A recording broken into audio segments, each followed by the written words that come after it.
Hello students, let us solve another example based on the arithmetic progression. Question is, a man borrows rupees 8,000 and agrees to repay with a total interest of rupees 1,360 in 12 monthly installments, each installment being less than the preceding one by rupees 40.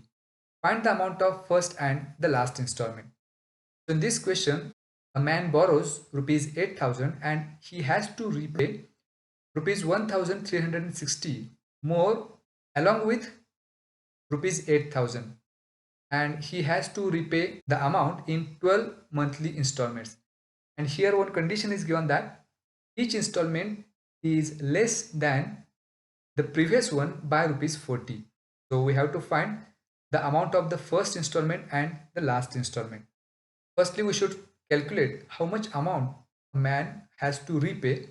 That is, man has to repay rupees 8,000 which he has borrowed, and along with it he has to repay total interest of rupees 1,360. So to find the total amount to repay, we have to add rupees 1,360 to original 8,000. So that would be he has to repay 9,360 in all. Now, in the question it is given that each installment being less than the preceding one by rupees 40. That means the difference between any two consecutive numbers is same, and that is rupees 40. So the next installment is less than rupees 40. That's why this is an example of an arithmetic progression. For this, total amount he has to repay is nothing but the SN. So SN is equal to 9,360. Here he has to repay this amount in 12 monthly installments. That's why the number of terms in that AP would be 12. That means N is equal to 12. Now it is given that each installment being less than the preceding one by rupees 40. That's why this is the common difference. So common difference D is equal to minus 40. Now one thing we should note here that we cannot take D is equal to 40. If it would be each installment is more than the preceding one by 40, then in that case we can take D is equal to 40. But here it is given that each installment is less than the preceding one by rupees 40. That's why we should take D is equal to minus 40. So that is the common difference, and from that we have to find the first term. Now for that we have to use the sum of n terms of an AP, that is Sn is equal to n divided by 2 into bracket 2a plus n minus 1 into d. Sn is nothing but the total amount he has to repay, that is 9,360. So we'll replace here Sn by 9,360 is equal to n by 2, that is 12 divided by 2 into bracket 2a. We can take a, which is the first term, as it is because we have to find it, plus n minus 1, that is 12 minus 1 into d. D is minus 40.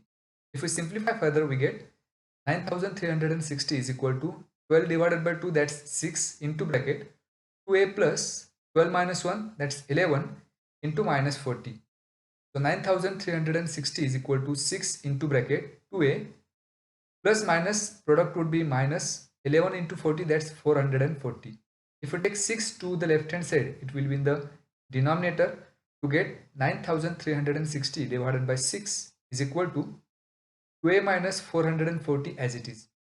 If we divide 9,360 by 6, we get 1,560.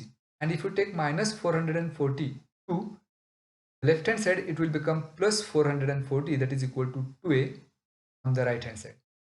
So 1,560 plus 440, that's rupees 2,000 is equal to 2a. Again 2 into a is there. If we take 2 to the left hand side, it will be again in the denominator, so as to have 2,000 divided by 2, and that is 1,000. So here a, which denotes the first term for this AP, so it is a is equal to 1,000. That means the amount of the first installment is rupees 1,000. Now again there is another question, we have to find amount of the last installment also. So for that we have just found the amount of the first installment, that's rupees 1,000, that is a is equal to 1,000. To find the last installment, we have to use the formula for nth term of an AP, and the formula is given by Tn is equal to a plus n minus 1 into d. So by using this formula, we can find nth term. But here we have to find the last installment, and the last installment is 12th installment. So we have to take n is equal to 12 here. So as to have T12 is equal to a, we have just found the value of a, that's 1000, plus n minus 1, that is 12 minus 1, into d, and d is minus 40. So we get T12 is equal to 1000 plus 12 minus 1, that's 11, into minus 40. That is equal to 1000 plus minus product will be minus 11 into 40, that's 440. 1000 minus 440, that is equal to 560. So that would be the 12th installment, which is nothing but the last installment. For this transaction, the last installment would be rupees 560. So the first installment is rupees 1000 and the last installment is rupees 560.